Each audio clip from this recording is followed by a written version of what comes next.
Dear friends, आइए हम कुछ और जो है टिपिकल कंडीशनल सेंटेंसेस को देखें।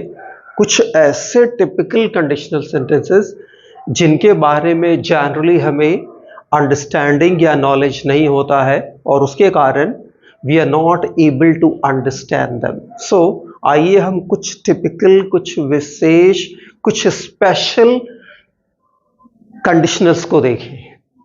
पहला इसमें देखिए जो मैंने लिया है, देखिए लिखा है सम टिपिकल कंडीशनल सेंटेंसेस। इसमें जो मैंने पहला लिया है स्टेट ऑफ बीइंग, ये एक स्टेट ऑफ बीइंग बताता है, मींस प्योरली ये इमेजिनरी होता है। इस केस में हम प्योरली इमेजिन करते हैं समथिंग कि काश में ये होता वो होता, इस तरह से, या कोई न किसी और के लिए हम इस तरह की इमेजिनेशन करते हैं। That is purely and purely imaginary and has nothing to do with the fact. Reality से कोई लेना देना नहीं होता, दूर दूर तक कोई रियलिटी से लेना देना नहीं होता। और ये भी याद रखिएगा, ये भी सेकंड कंडीशनल में आता है, क्योंकि मैंने आपको बताया था सेकंड कंडीशनल प्योरली और प्योरली एक ऐसे सिचुएशन बताता है जो एक ऐसे जो है रिजल्ट को इमेजिन करता है, एक ऐसे हैपनिंग को इमेजिन करता है जो एब्सोल्युटली इम्पॉसिबल होती है। तो यहां पर इस जो है टिपिकल जो है सेकंड कंडीशनल में हम देखेंगे कि कैसे somebody imagines, प्योरली ऐसी इमेजिनेशन करता है जिसका दूर दूर से रियलिटी से कोई लेना देना नहीं।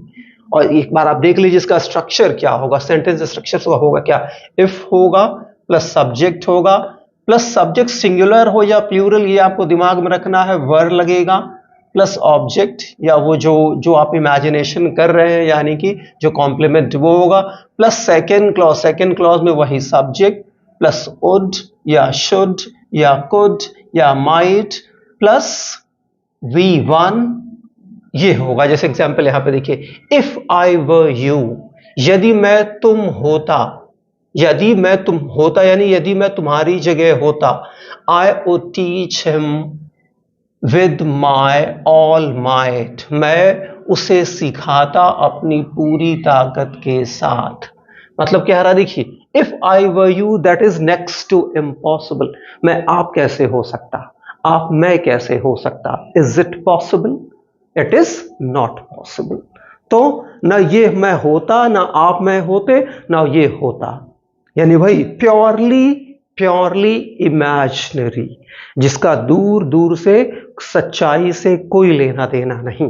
तो इफ आई वर यू, यदि मैं तुम होता, या यदि मैं आप होता, यदि मैं आपकी जगह होता, आई वुड टीच हिम, मैं उसे सबक सिखाता, विद माई ऑल माइट, मैं अपनी पूरी ताकत के साथ, विद माई ऑल माइट। अगला देखिए, if I were rich enough to buy an Audi car, यदि मैं इतना धनी होता कि मैं एक आउडी कार खरीद लेता, I would buy for my मम, तो मैं अपनी मां के लिए एक खरीदता। तो देखिए वही next to impossible, if I were rich enough, एक कंडीशन बता रहा है कितना मैं धनी होता कि मैं एक आउडी, देखिए इसको AUDI, इसको हम आउडी प्रोनाउंस करते हैं, कुछ और नहीं। I would buy for my mom.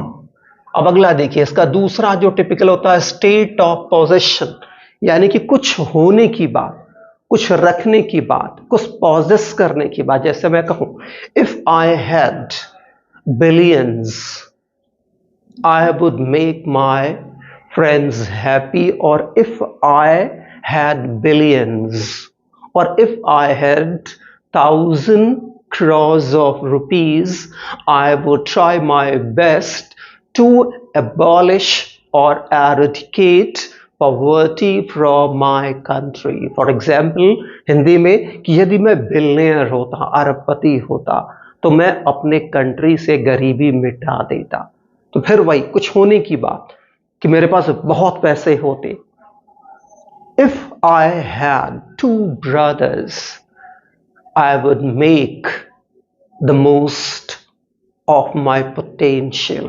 और I would do anything impossible. यदि मेरे दो भाई होते, यानी कि वही नेक्स्ट टू इम्पॉसिबल, जो संभव नहीं है। यहां पोजीशन की, होने की बात, कि दो भाई होने की कोई पॉसिबिलिटी नहीं, तो फिर दूसरा कैसे होगा? यहां देखिए, इफ आई हैड टाइम, यहां पे देखिए सब्जेक्ट, इसका फॉर्मेशन कैसे होगा? Formation if plus subject plus had plus object, या वही कॉम्प्लीमेंट प्लस सेकेंड क्लॉज जिसमें सब्जेक्ट होगा प्लस वुड या शुड या कुड या might plus V1 plus other words होगा। जैसे देखिए, इफ आई हैड टाइम, यदि मेरे पास समय होता, I would shoot 2 videos a day for my viewers, मैं अपने व्यूवर्स के लिए 2 वीडियोस रोज बनाता, यानी कि absolutely running out of time, यानी कि मेरे पास बिल्कुल समय नहीं है। नेवरदलेस, और जब समय बिल्कुल नहीं है तो कैसे बना पाएंगे 2 वीडियो? तो वही नेक्स्ट टू इम्पॉसिबल।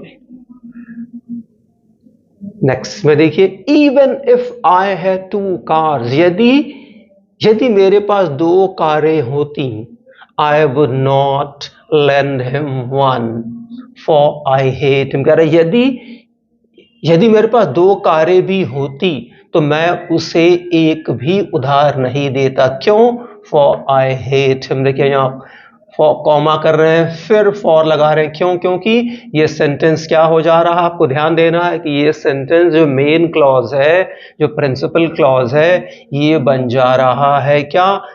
ये हो जा रहा है आपका कोऑर्डिनेटिंग कंजंक्शन से, सॉरी कोऑर्डिनेटिंग क्लॉज, क्योंकि देखिए कॉमा ये कोऑर्डिनेटिंग फॉर से जुड़ रहा है। तो अगला देखिए, ये बहुत इंपॉर्टेंट है, इसको एक बार समझ लिए, क्योंकि जनरली हमें ये पता होता है कि जो फर्स्ट कंडीशनल होता है उसमें जो पहली क्लॉज जो इफ से शुरू होती है, या जो इफ वाली क्लॉज बाद में भी आ सकती है, पहले भी आ सकती है, आपको दिमाग में रखना, इसमें आपको कोई कंफ्यूजन नहीं रखना।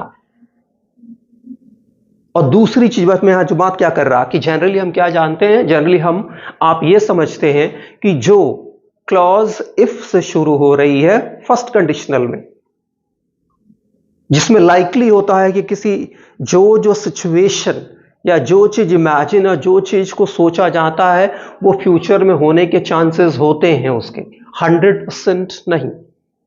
तो जनरली हम मानते हैं फर्स्ट कंडीशनल में जो पहली क्लॉज जो इफ से क्लॉज शुरू होती है वो सिंपल प्रेजेंट में होती है, जबकि जो दूसरी क्लॉज होती है वो सिंपल फ्यूचर में होती है। My dear viewers and friends, ये बात आप दिमाग से निकाल दीजिए एब्सोल्युटली कि जो क्लॉज फर्स्ट कंडीशनल में जो इफ से क्लॉज होती है वो प्रेजेंट में तो होगी, बट जो अगली क्लॉज जो मेन क्लॉज होगी वो सिंपल फ्यूचर में भी हो सकती है, फ्यूचर परफेक्ट में भी हो सकती है, फ्यूचर परफेक्ट कंटिन्यूअस में भी हो सकती है।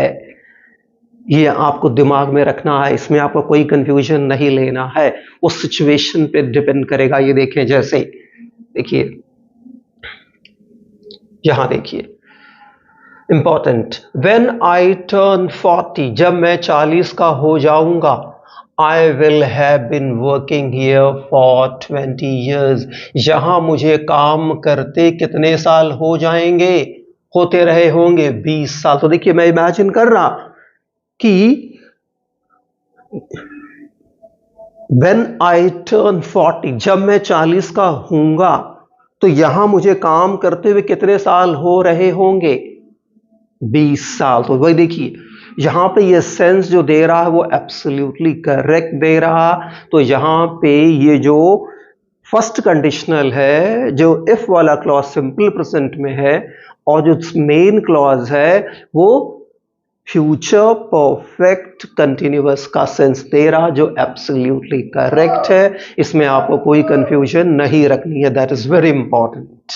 अगला देख लीजिए एक बार, when he gets back home from playground, जब वो प्लेग्राउंड से अपने घर पहुंचेगा, his daughter will have eaten food, उसकी डॉटर ने खाना खा लिया होगा, या उसकी डॉटर खाना खा चुकी होगी। देखिए इसमें कोई कंफ्यूजन नहीं है कि जब वह प्लेग्राउंड से घर पहुंचेगा उस वक्त उसकी जो है डॉटर खाना खा चुकी होगी, ये सेंस दे रहा, ये भी एब्सोल्युटली करेक्ट है। आपको कोई कंफ्यूजन नहीं होना है, इस सेंटेंस में कोई चेंज नहीं लाना है। अगर जो आपको इस तरह का सेंटेंस एग्जाम में आता है और आपको करेक्शन करना है, you will go with no error. Next देखिए, आपको जनरली पता है कि इफ से ही जो है कंडीशनल शुरू होते हैं। कुछ केसेस में जहां इन्वर्जन होता है, वर्ब को जब हम पहले ले आते हैं, जैसे had verb, sometimes should verb, तो भी ये हैड वर्ब शुड वर्ब का यूज करके भी हम कुछ कंडीशंस में क्या दिखाते हैं, कंडीशन दिखाते हैं।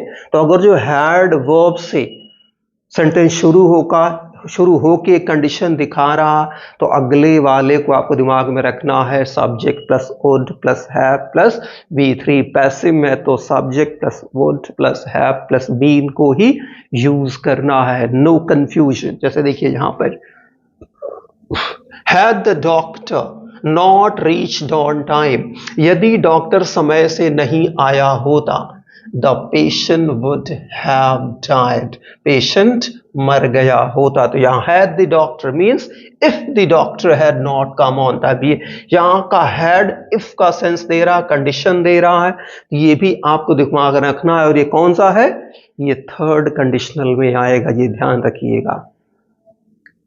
नेक्स्ट देखिए, you won't get good marks unless you work hard, you won't get good marks, तुम्हें अच्छे अंक हासिल नहीं होंगे unless you work hard, जब तक तुम कठिन परिश्रम नहीं करोगे। तो unless से भी याद रखिएगा कंडीशनल सेंटेंस शुरू होता है, और ये कौन सा है, ये फर्स्ट कंडीशनल है। और ये एक चीज याद रखिएगा, अनलेस अपने आप में एक नेगेटिव वर्ड है, इसलिए इसके साथ नो या नॉट या नेवर यानी कि कोई भी नेगेटिव वर्ड लगाने की जरूरत नहीं है। क्यों? क्योंकि ये अपने आप में नेगेटिव है डियर फ्रेंड्स। नेक्स्ट देखिए, यहां से ये इंपॉर्टेंट हो जाता है कि मिक्स्ड कंडीशनल दो तरह के होते हैं, एक mixed conditional one, mixed conditional second. Mixed conditional one में एक क्लॉज होती है जो थर्ड कंडीशनल की होती है, एक थर्ड कंडीशनल होता है, थर्ड कंडीशनल वाली क्लॉज होती है, और एक सेकंड कंडीशनल वाली क्लॉज होती है। आइए देखें इसको। मिक्स्ड कंडीशनल थर्ड, देखिए ऑब्लिक सेकंड, यानी कि इसमें जो पहली वाली क्लॉज होगी वो क्या होगी, वो थर्ड कंडीशनल, यानी थर्ड कंडीशनल आप समझ रहे हैं, उसमें क्या होगा, इफ वाला किसमें होगा, इफ वाला क्लॉज जानते हैं, थर्ड कंडीशनल में जो इफ वाला क्लॉज होता है वो परफेक्ट टेंस में होता है, पास्ट परफेक्ट में। तो इफ वाला क्लॉज एक होगा, और जो दूसरा वाला मेन क्लॉज होगा वो किसमें होगा, वो सेकंड कंडीशनल यानी simple past, distant past, future past में होगा, यानी कि सब्जेक्ट प्लस वुड या शुड या कुड या माइट प्लस V1। जैसे देखिए कैसे समझते हैं इसको। If he had not taken your advice, यदि उसने तुम्हारी सलाह नहीं ली होती, ध्यान दीजिए, if he had taken your advice, यदि उसने तुम्हारी सलाह ली होती, he would not be in danger, वह खतरे में नहीं पड़ता, यानी कि सलाह ले लिया होता तो खतरे में नहीं पड़ता। तो पहला वाला परफेक्ट में, दूसरा वाला किसमें, पहला वाला परफेक्ट में, पास्ट परफेक्ट में, दूसरा वाला सिंपल पास्ट यानी कि फ्यूचर पास्ट, वुड शुड। अगला देख लिए, if they had not quarrelled, यदि वो नहीं झगड़े होते, they would be together to face that problem, वो एक साथ होते उस समस्या का सामना करने के लिए। फिर वही देखिए, if they had not quarrelled यानी कि वो लड़ चुके, कंप्लीशन दिखा रहा है एक्शन का, वो लड़ चुके हैं पास्ट में। नहीं लड़े होते तो क्या होते, वो साथ होते उस प्रॉब्लम को फेस करने के लिए। तो फिर देखिए, पहली वाली इफ वाली जो क्लॉज है वो उसमें परफेक्ट में है, थर्ड कंडीशनल का रूल्स फॉलो कर रही, जबकि जो दूसरा वाला मेन क्लॉज है वो सेकंड कंडीशनल यानी subject plus would plus V1 को फॉलो कर रही। अब देखिए मिक्स्ड सेकंड कंडीशनल, इसमें क्या होता है, जो पहली वाली क्लॉज होती है वो सेकंड कंडीशनल के रूल से होती है, और जो अगली वाली होती है वो क्या होती है, वो आपकी थर्ड कंडीशनल के अकॉर्डिंग होती है। जैसे देखिए, इफ आई वर यू, यदि मैं तुम होता या तुम्हारी जगह होता, I would have help the needy, मैंने गरीबों की सहायता की होती, किया होता। अगला देखिए, if he didn't love you, यदि वह तुमसे प्यार नहीं करता, he would not have married you, तुमसे शादी नहीं करा होता, शादी करा होता, नहीं करा होता, वही कह रहा। तो if he did not love you यानी कि he loved you। तो आई होप डियर फ्रेंड्स आपको ये टिपिकल कंडीशनल्स एब्सोल्युटली क्लियर हो गए होंगे।